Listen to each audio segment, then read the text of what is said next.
రాజధాని అమరావతిలో అతి తక్కువ ధరలకు plots. Tricity gated community venture KPP developers. అన్ని అరిష్టాలని దాటుకుని అఖండ 2 థియేటర్లలో తాండవిస్తోంది. ఈ సినిమా ఎలా ఉంది, అలానే నిర్మాణానికి సంబంధించి, కోర్టు కేసులకు సంబంధించి వీటన్నిటిని అధిగమించిన తర్వాత ప్రేక్షకుల రెస్పాన్స్ ఏ విధంగా ఉంది, ఈ అంశాలను విశ్లేషించే ప్రయత్నం చేద్దాం. మనతో పాటు సీనియర్ జర్నలిస్ట్, ఫిల్మ్ క్రిటిక్ ప్రభు గారు నమస్తే. చాలా ఎక్స్పెక్టేషన్స్, ఈ రోజా రేపా అనే సస్పెన్స్ అన్ని దాటుకుని ప్రీమియర్ షో పడింది. ఇవాళ మార్నింగ్ నుంచి షోస్ పడుతున్నాయి. ఏంటి ఫస్ట్ రివ్యూ ఏంటి ఈ సినిమా మీద, అఖండ 2 తాండవం? The best of it's kind. అంటే ఇలాంటి ఒక జోనర్లో సినిమా రావటం అనేటువంటిది అఖండ మనం చూసాము. అది కూడా ఐదవ ధర్మానికి సంబంధించి. కానీ ఆ ఐదవ ధర్మం అనే కాన్సెప్ట్ దాంట్లో ఇంత సీరియస్గా లేదు. ఫ్యామిలీ డ్రామా, కొంత ఫ్యామిలీ డ్రామా, కొంత ఈ యాక్షన్ ఓరియంటేషన్, ఎంటర్టైన్మెంట్ ఈ పందాలో జరిగింది అఖండ 1. కానీ ఈ అఖండ 2 దగ్గరికి వచ్చేటప్పటికి total scenario of the film, the genre of the film has changed into ఫిక్షన్లోకి వెళ్ళిపోయింది. తర్వాత కొంత సోషియో ఫాంటసీ ఎలిమెంట్ ఉంది. అద్భుతమైనటువంటి కాన్సెప్ట్ని హైలైట్గా చాలా పీక్స్కి తీసుకెళ్లి ప్రజెంట్ చేసినటువంటి ఆ మేకింగ్ వాల్యూస్, ప్రజెంటేషన్ వాల్యూస్ కనిపించిన సినిమాలో, ముఖ్యంగా పర్ఫార్మెన్స్ వాల్యూస్. అంటే పాన్ ఇండియా అంటే వచ్చారు. యాక్చువల్లీ అఖండ నార్మల్ గా తెలుగు ఆడియన్స్ కోసమే చేశారు. సూపర్ హిట్ అయింది అన్ని చోట్ల కూడా. సో దాన్ని దృష్టిలో పెట్టుకుని దీన్ని పాన్ ఇండియా మేకింగ్ లోకి వెళ్ళారు. అది జస్టిఫికేషన్ అయిందా? బాగా జస్టిఫికేషన్. ఎందుకంటే సినిమాని దాన్ని ఎక్స్పాండ్ చేసుకుంటే కథని దాంట్లో నుంచి ఒక బేస్ తీసుకొని దీన్ని ఎక్స్పాండ్ చేసిన విధానం కన్విన్సింగ్ గా ఉంది. అఖండ అనేటువంటి ఆ ఘోర గెటప్ లో అతను చేసినటువంటి తపస్సు, సాధించినటువంటి ఫలం అనేటువంటి దానికి అద్భుతమైనటువంటి ఎలివేషన్ ఇవ్వటం జరిగింది. ఆ ఎలివేషన్ ఇవ్వటం తోటి ఆ క్యారెక్టర్ వస్తుంటే ఒక గూస్ బంప్ మూమెంట్ తప్ప ఈ సినిమాలు ఇలాంటివి జరుగుతాయా, ఇలా కూడా సాధ్యమా అనేటువంటి తర్కానికి కూడా వెళ్ళేటువంటి అవకాశం లేకుండా త్రూ అవుట్ ఒక spell bounding performance, spell bounding presentation ఇవ్వగలిగాడు. బాలయ్య ఇవ్వగలిగాడు, బోయపాటి తీసుకోగలిగాడు. కానీ అంటే ఇప్పుడు మీరు అన్నట్టుగా పర్ఫార్మెన్స్ అనేది ఓకే, అది ఆర్టిస్ట్ పర్ఫార్మెన్స్ ఒక లెవెల్. ఎమోషన్స్ రైజ్ చేసేటప్పుడు కొన్ని ట్రైలర్లో, టీజర్లో చూసాం మనుషుల్ని బంప్ చేస్తున్నట్టుగా, బంతిని కొట్టినట్టుగా కొట్టి, అవి కొద్దిగా హాస్యాస్పదంగా అనిపించింది. జెన్యున్ గా చెప్పాలి. ట్రైలర్ చూస్తే ఈ మాట ట్రైలర్స్, టీజర్స్ చూసిన వాళ్ళు ఎవరికైనా వచ్చినటువంటి సందేహం, ఏంట్రా బాబు ఈ బోయపాటి మార్క్ ఏదో బాధేస్తాడు. ఎందుకంటే కొన్ని సినిమాల గతంలో వినయ్ రామావట్లో చూసినట్టు ఆ ఓవర్ ఫైట్స్ చూసిన తర్వాత, రీసెంట్ గా స్కందా కూడా చూసిన తర్వాత ఎటు తీసుకెళ్తాడో ఈ సినిమా అనేటువంటి ఒకటి అనిపించింది. కాకపోతే ఈ సినిమాలో మాత్రం ఆ ఇమోషనల్ డ్రైవ్ అనేటువంటిది అద్భుతంగా ఉంది. Yes, it is possible. అది ఆ బాలకృష్ణ అఘోర గెటప్ లో అతను చేస్తుంటే ఎలాంటి తర్కానికి లేకుండా నోరెళ్ళ పెట్టుకుని చూసేటువంటి ఒక ఇమోషనల్ హైట్స్ కి తీసుకెళ్లాడు సినిమాని. సో అసలు అరచేతిలో శివ తలకిందులుగా పెట్టేసి స్నానకేసి కొడతారు చూసారు, ఆ సీన్ చూసి వాళ్ళు బాబు ఎక్కడ తీసుకెళ్తారా బోయపాటి అనిపించింది. కానీ అక్కడ ఆ ఇమోషనల్ కంటెంట్ తో చూస్తుంటే ఆ ఫైట్స్ కానీ ఏవైనా సరే it is possible for him only అన్న ఇదిలో అనిపించింది. అంటే ఆ కన్విన్సింగ్ టెక్నిక్ అనేది ఇందులో టెక్నిక్ కాదు, అక్కడ ఇమోషన్ కథ ఏంటి. అఖండ అంటే ఫ్యామిలీకి సంబంధించి అఖండ అతను వెళ్ళిపోవడం, అఘోరాల్లో కలిసిపోవడం, అఘోరా జీవన శైలి మీద అక్కడ చర్చ జరిగింది. అఘోరాలు కూడా ఎంత క్లాసిక్ స్టైల్లో ఉంటారా, బాలకృష్ణ గారి గెటప్ ను బాగా డిజైన్ చేశారు.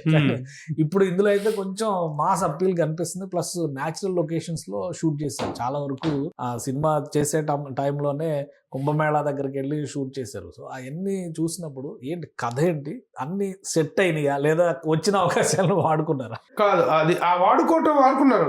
కుంభమేళాను వాడుకున్నారు చాలా అర్థవంతంగా, చాలా వైట్ క్యాన్వాస్ లో వాడుకున్నాడు. ఇదేంటంటే నెక్స్ట్ అఖండ వెళ్ళిపోయాడు అక్కడికి, మళ్ళీ తన అఘోర స్థావరాలకు వెళ్ళిపోయాడు. అక్కడ ఒక ఆధ్యాత్మిక గురువు, ఆ క్యారెక్టర్ మురళీమోహన్ గారు చేశారు. ఆయన ఒక ఉపదేశం ఇస్తాడు, అయినా నువ్వు చేసి వచ్చింది, సాధించుకొచ్చింది అంతా చాలా గొప్పగా ఉంది, కానీ ఇంకా దేశానికి, హైందవ ధర్మానికి చాలా ప్రమాదం రాబోతుంది, పెనుముప్పు రాబోతుంది. ఈ పెనుముప్పు నువ్వు ఎదుర్కోవాలి అంటే, ఈ ప్రమాదాలను నువ్వు ఎదుర్కోవాలి అంటే నువ్వు మరలా ఒక దీక్ష చేయాల్సినటువంటి, ఒక కఠోరమైనటువంటి దీక్ష చేయాల్సిన అవసరం ఉందని చెప్తాడు. ఆ కఠోరమైన దీక్షలో తను వెళ్ళిపోయిన తర్వాత యువతలో ఇక్కడ రెగ్యులర్ స్టోరీ స్టార్ట్ అవుతుంది. రెగ్యులర్ గా పాత బాలమురళీకృష్ణ, బాలయ్య, ఆ బాలమురళీకృష్ణ కూతురు, అప్పుడు చిన్నప్పుడు ఇతను రక్షించినటువంటి కూతురు కదా, ఆ కూతురు పెద్దదై డిఆర్డిఏలో ఒక సైంటిస్ట్ అవుతుంది, ఒక యువ సైంటిస్ట్ అవుతుంది.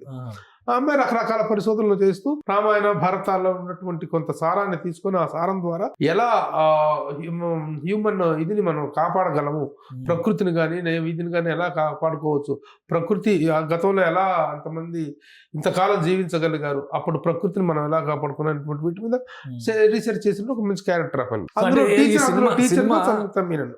సినిమా మొత్తంగా చెప్పినప్పుడు భారతీయ ఆత్మ అని పదే పదే చెప్పారు బోయపాటి గారు. అవునవును. మీడియా వాళ్ళు క్వశ్చన్ చేశారు ఏంటి భారతీయ ఆత్మ అంటే కూడా మీరు సినిమా చూడండి అని. ఏంటి భారతీయ ఆత్మ అనేది మీరు రామాయణం మహాభారతం ఇవన్నీ తీసుకొచ్చారా అంటున్నారు. ఆ ఆత్మను ఆవిష్కరించగలిగిందా ఓవరాల్ గా movie? చాలా గొప్పగా, చాలా ఇమోషనల్ గా, ఎంతగా చక్కగా, ఎంత కన్విన్సింగ్ గా చెప్పగలిగారంటే మధ్యలో స్పీచ్ ఓరియంటెడ్ గా ఉంటుంది కొన్ని సందర్భాల్లో. ఆ అఖండ బయటకు వచ్చినప్పుడు దాంట్లో నుంచి బయటకు వస్తూ ఒక పాడుపడ్డ ఊర్లో Okay. ఆ అమ్మాయిని సేవ్ చేస్తాడు. ఒక వైరస్ ని వెదజల్లుతాడు మన పుష్కరాల్లో. ఆ పుష్కరాల గంగాజలాల్లో విలన్స్ ఒక వైరస్ ని, ప్రమాదకరమైన వైరస్ ని చేస్తారు. ఆ వైరస్ కి యాంటీడోట్ కనిపెడతారు వీళ్ళు సైంటిస్టులు. Okay. ఈ అమ్మాయిను వాళ్ళ బృందం కనిపెడితే ఆ వైరస్ ఆ అమ్మాయి వస్తుంటే ఆ అమ్మాయిని చంపడం కోసం విలన్స్ చేసిన ప్రయత్నం. అప్పుడు వాళ్ళందరినీ చేసేసి ఆ అమ్మాయిని తీసుకుని వెళ్తుంటారు అనమాట. ఆ సమయంలో ఒక పాడుపడ్డ దేవాలయం ఒకటి కనిపిస్తుంది. ఆ పాడుపడ్డ దేవాలయంలో పూజలు చేస్తే పూజలు ఆగిపోయినాయి.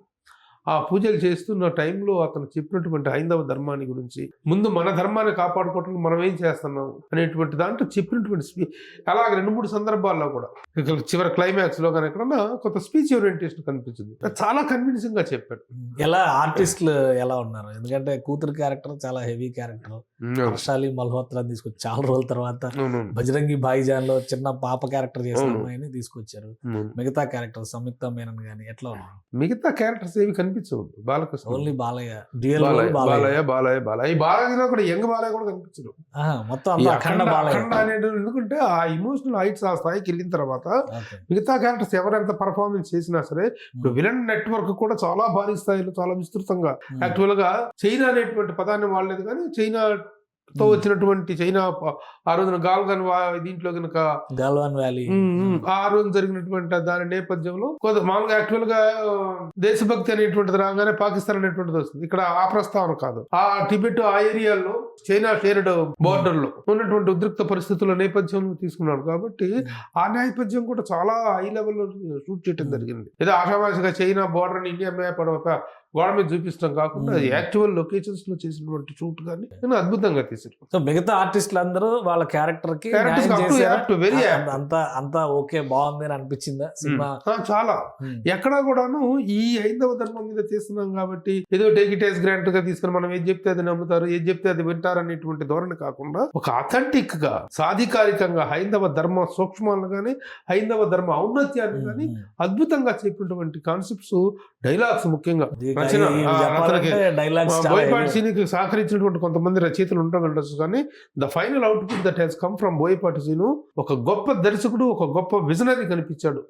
ఈ యాంగిల్, ఈ పర్టికులర్ యాంగిల్లో ఈ సరైన ఇది సినిమాలు తీశాడు కదా ఇంతకుముందు చెప్పినటువంటి స్కంద కానీ అంతకుముందు రామ్ చరణ్ చేసిన సినిమా కానీ ఆ టైంలో ఉన్నటువంటి బోయపాటికును ఈ బోయపాటికి అసలు సంబంధమే లేదు. బోయపాటి ఈ రోజున ఒక అద్భుతమైనటువంటి ఒక మోడర్న్ ఆధ్యాత్మిక ప్రవచనకర్త అన్నంత గొప్పగా ఆ విషయాలు డీల్ చేశాడు. ఓకే, అంటే జనరల్ గా తెలుగు సినిమా డైరెక్టర్లకి ఇలాంటివి హ్యాండిల్ చేసే కెపాసిటీ ఎక్కువ.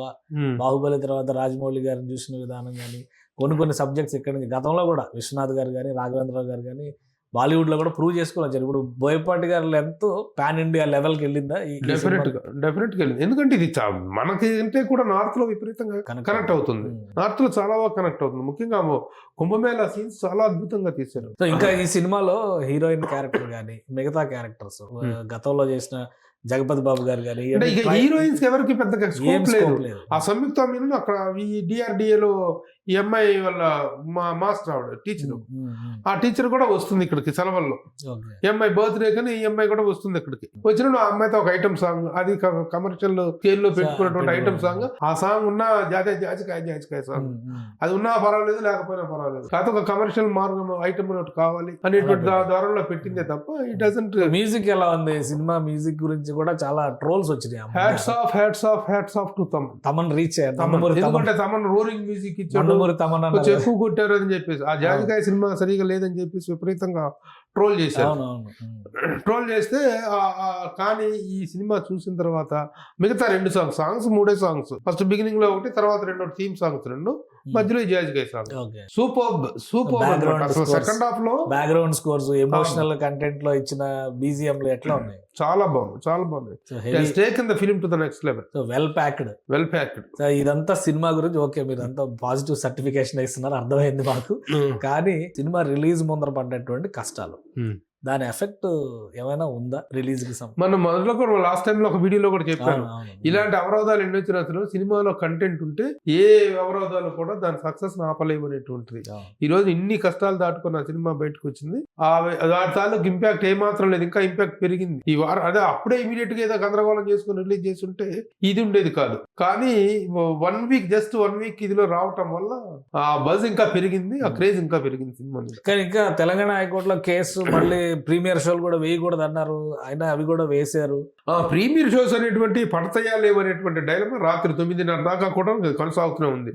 తెర మీద బొమ్మ పడిందా కూడా సినిమా ఉంటుందా లేదా అనేటువంటి ఉత్కంఠతో థియేటర్ల దగ్గర లక్షలాది మంది ప్రేక్షకులు వెయిట్ చేసినటువంటి సందర్భం ఉంది. మరి లాస్ట్ మూమెంట్ లో తీసుకున్న నిర్ణయం ఏంటో తెలియదు, కొంత సమాచార లోపం ఉంది. ఆ సమాచార లోపం వల్ల షో ఉందా లేదా అనేటువంటి లాస్ట్ మూమెంట్ దాకా టెన్షన్. అంటే except Telangana, rest of India, pan world, మిగతా రిలీజ్ మిగతా చోట ఇక్కడ కూడాను రిలీజ్ కి ఒకవేళ జరిగితే అది కంటెంప్ట్ ఆఫ్ ద కోర్ట్ అంటారు.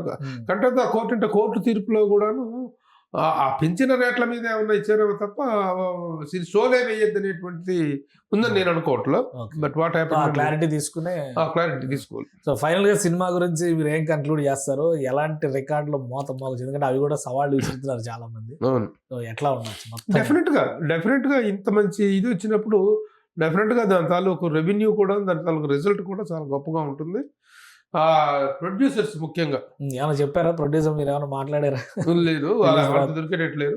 కానీ వాళ్ళు పడ్డ శోభకి, వాళ్ళు పడ్డ నరకానికి ఒక అద్భుతమైన ప్రతిఫలం ఈ సినిమా అని చెప్పుకోవచ్చు. వాళ్ళ ప్రొడ్యూసర్స్ పాయింట్ ఆఫ్ వ్యూలో అంతగా ఇదయ్యారో పాపం, నలిగిపోయారో పాపం వాళ్ళు. కానీ దానికి తగ్గ ప్రతిఫలం, మేకింగ్ వాల్యూస్ ఎక్కడ కాంప్రమైజ్ అవ్వాలి ఆ సినిమా. ఏ ఫ్రేమ్ చూసుకున్నా well riched frame, well established frames తోటి వచ్చారు. సెట్టింగ్స్ కానీ అంతా చాలా గొప్పగా తీశారు. Making values are very good. ఇక in every aspect the film is very comprehensively very good film. ముఖ్యంగా హైందవ ధర్మం అనేటువంటి దాన్ని తీసుకొని దాన్ని ప్రొజెక్ట్ చేసినటువంటి విధానం, బాలకృష్ణ అనేటువంటి వ్యక్తి ఒక ఆధ్యాత్మిక ఉన్మాది. ఆ రేంజ్ లో ఎస్టాబ్లిష్ చేశారు. ఆ రేంజ్ లో ఆ క్యారెక్టర్ ఆ విధంగా ఎస్టాబ్లిష్ చేశారు. మనం నిజ జీవితంలో కూడా బాలకృష్ణ అంటే ఏంటో మనకు తెలుసు. దాంట్లో ధరించినటువంటి ఉంగరాలు కానీ, దాంట్లో తను సినిమాలో వేసినటువంటి ఉంగరాలు ఇవన్నీ కూడా, దండలు కానీ ఇవన్నీ ఆల్మోస్ట్ ఆల్ తను ధరించేటువంటివి. తను రెగ్యులర్ గా బాగా దగ్గరగా చూస్తారు.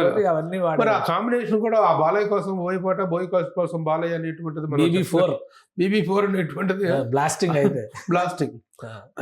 ఒకటే సినిమా చూసిన తర్వాత ఒకటే అనిపించింది, పైన శివయ్య, కింద బాలయ్య, మధ్యలో బోయపాటి సీనయ్య.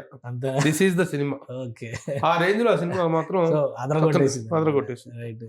థ్యాంక్ యూ ప్రభు గారు విశ్లేషణ అందించినందుకు. ఇది బోయపాటి బాలయ్య కాంబినేషన్ లో ఇది టెట్రా అనాలన్నమాట. హ్యాట్రిక్ కూడా కాదు, టెట్రా హిట్ అనమాట. ఇది మామూలు హిట్ కాదని చెప్పని ప్రభు గారు చెప్తున్నారు. అలానే సినిమాని ప్రతి ఫ్రేమ్ లో అద్భుతంగా మలిచారు. ప్రొడ్యూసర్స్ పడ్డ శ్రమకి, వాళ్ళు పడ్డ క్షోభకి అంతకు మించిన ప్రతిఫలం చూడబోతారని చెప్పని సర్టిఫికేట్ ఇస్తున్నారు ప్రభు గారు. ఇది స్పెషల్ డిస్కషన్. Keep watching.